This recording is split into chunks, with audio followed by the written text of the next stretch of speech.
Bonjour Christophe Onodibio. Bonjour Patrick Cohen.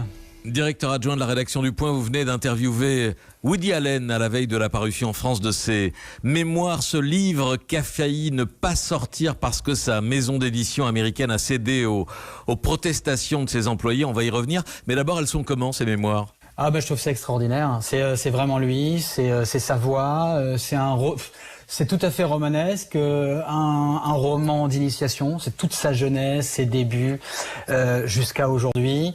C'est un roman philosophique parce qu'il y a les maximes de Woody Allen du genre être misanthrope ça a du bon, les gens ne vous déçoivent jamais, vous voyez ce genre de choses. C'est un roman noir, trash, policier quand il parle de l'affaire et c'est tout à fait plaisant, instructif et aussi assez vengeur quand même parce qu'il mâche pas ses mots, il rend surtout vraiment coup sur coup par rapport à l'affaire Mia Farrow et les accusations qui lui sont tombées dessus. Ces récits de jeunesse où il apparaît comme dans ses films, faux intello, dragueur maladroit. Oui, alors c'est assez génial ça parce que c'est vraiment aussi un hommage à la culture, ce livre. Woody Allen était quelqu'un qui se présente comme un culte et en fait, il a été conduit à regarder les grands films, à lire les grands classiques, à lire Kafka, à lire Tolstoï, tout simplement parce qu'il était amoureux de filles très très belles, très très sexy, très très intelligentes, très très profondes et il n'avait pas envie d'être un gars ridicule et après un certain nombre de râteaux, il s'est dit il faut que j'ai lu les grands auteurs pour paraître moins stupide et dès lors, sa vie érotique et existentielle et artistique a pris un autre tour beaucoup plus satisfaisant. En tout cas, c'est lui qui le dit. Il vous dit j'ai rien fait d'extraordinaire, j'ai eu de la chance. Et aussi j'ai toujours vu ma vie sous un prisme comique et vous avez souligné à quel point c'était agréable et drôle à lire cette vie. Alors, donc avec des pages consacrées à l'affaire Woody Allen, celle qui lui vaut cet opprobre, malgré l'enquête judiciaire qui a conclu que non, il n'avait pas commis d'abus sexuels sur sa fille adoptive Dylan, il y a plus de 30 ans. Il explique cela par la vengeance d'une femme ? Oui, il parle d'elle. D'ailleurs, il cite une phrase terrible, c'est-à-dire que d'ailleurs, il faut rappeler un certain nombre de choses aussi qui sont toujours un petit peu dans le brouillard, parce que les gens racontent aussi n'importe quoi. Soon-Yi n'était pas la fille de Woody Allen. Soon-Yi n'était pas mineure quand ils ont eu une histoire. Et en fait, quand Mia Farrow découvre justement la liaison qu'il a avec sa fille adoptive Soon-Yi, avec la fille adoptive de Mia Farrow, eh bien, elle devient absolument folle de rage. Et il y a cette phrase qui est rapportée, il a voulu me prendre ma fille, je vais lui prendre la sienne. Donc il est extraordinairement pas tendre avec Mia Farrow, et il raconte un certain nombre de scènes qui vont faire tomber de leur chaise un certain nombre de gens qui n'ont jamais voulu entendre, ou même lui laisser Woody Allen s'expliquer et donner sa version, qui est quand même la version de l'accusé, qu'il est quand même bon et sensé et humain d'entendre, en tout cas quand on instruit un procès contre quelqu'un. Ce qui était étonnant dans l'interview qu'il vous a accordée, c'est cette forme de détachement qu'il manifeste vis-à-vis de cette histoire. Il se dit étonné des réactions du milieu du cinéma, mais pas accablé, pas blessé. Non, pas accablé. Alors, il faut rappeler aussi, quand on dit le milieu du cinéma, il a eu aussi un certain nombre de témoignages, de gens qui ont été de son côté, qui sont des gens de poids, quand on parle d'Almodovar, quand on parle de Javier Bardem, quand on parle d'un certain nombre même de cinéastes américains. Donc, effectivement, il explique un mécanisme qui fait peur, d'ailleurs, et il cite un certain nombre de gens qui disent, tu vois, Woody, moi, en fait, je pense que t'as rien fait, je suis tout à fait d'accord avec toi, mais tu comprends, je peux pas le dire. Si je le dis, ma carrière est foutue. Et il a cette formule très très drôle, Woody Allen, il dit dire qu'on ne voulait pas tourner avec moi était aussi branché que la dernière formule de régime à base de choux calés. Voilà, c'était devenu tendance de dire à Hollywood de dire qu'on voulait pas tourner avec lui. Alors même que tous ces gens qui refusaient avaient rêvé de ça toute leur vie. Mais il dit, ça manquait pas d'ironie, puisqu'en fait, ce que me disent ces gens qui disent, je peux pas te soutenir ouvertement, c'est effectivement les raisons qu'avançaient les femmes qui avaient été harcelées pour expliquer pourquoi elles n'avaient pas dénoncé leur harceleur. Car leur carrière en aurait souffert. Vous vous souvenez, c'était l'argument au moment de l'affaire Weinstein.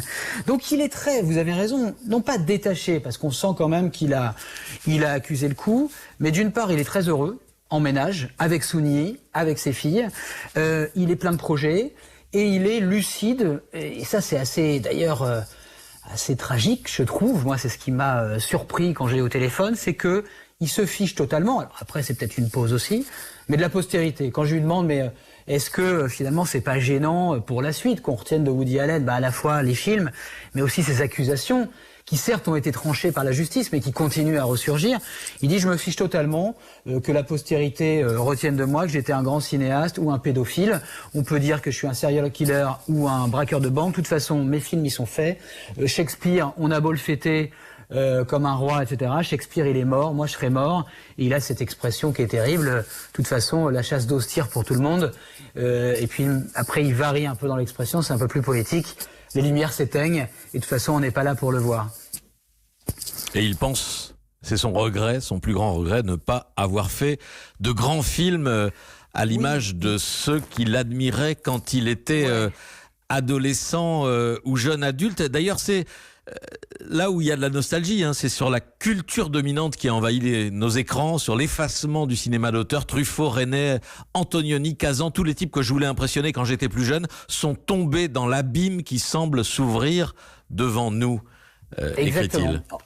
En fait, moi ce que j'adore dans ce livre et ce qu'il dit dans l'interview, c'est qu'en fait on sent très bien, et c'est toujours ce qui m'a frappé avec les gens qui sont vraiment de grands artistes. C'est-à-dire que la culture est pas un vernis, la culture est presque une érotique. Au fond, on aime les grands films, on aime la grande littérature parce que ça nous fait du bien, parce que c'est drôle, parce que c'est rebelle, parce que c'est mordant, parce que ça fait jouir de la vie d'une façon beaucoup plus intense. Et en fait, lui, on sent que tous ces grands auteurs qu'il a lus et tous ces grands réalisateur qu'il a connu, il parle beaucoup de Tennessee Williams par exemple. La chose qui lui fait plaisir, c'est quand Tennessee Williams à New York lui dit « On me dit que vous êtes un grand artiste, Woody Allen ». Et là, c'est le truc qui compte presque le plus dans ses mémoires. Et en fait, il s'aperçoit que l'époque est terminée et que les studios pensent juste, il est même plus question de cinéma. C'est pas un ennemi du box-office. Il parle souvent du box-office, Woody Allen. Mais simplement, il expliquait qu'avant, il y avait une demi-mesure. C'est-à-dire que le box-office comptait, mais il fallait que ça ait du sens.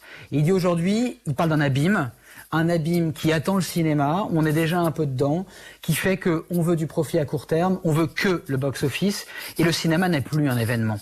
Les blockbusters ne sont plus un événement en dehors de la sphère commerciale. Ça a plus de sens, ça a plus de profondeur. Et il rend vraiment hommage aux actrices qu'il est loin de traiter simplement comme des corps, comme des visages.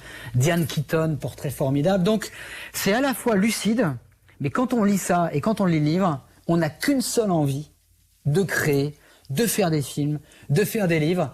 Et moi j'adore, et j'ai terminé d'ailleurs les extraits qu'on publie dans Le Point par ça, c'est ça, c'est un peu comme une lettre à un jeune cinéaste. C'est conseil, ouais. Ouais, il dit, et c'est pour ça que c'est très humain et très terre à terre et en même temps céleste, il dit restez concentrés sur vos tomates. Appliquez-vous, bossez dur, prenez plaisir au travail. Si vous n'en éprouvez pas à changer de métier, ne cherchez pas à imiter les autres. Vous avez votre propre idée de ce qui est drôle. Vous connaissez le but à atteindre. Pas besoin d'en savoir plus. Vous avez une vision.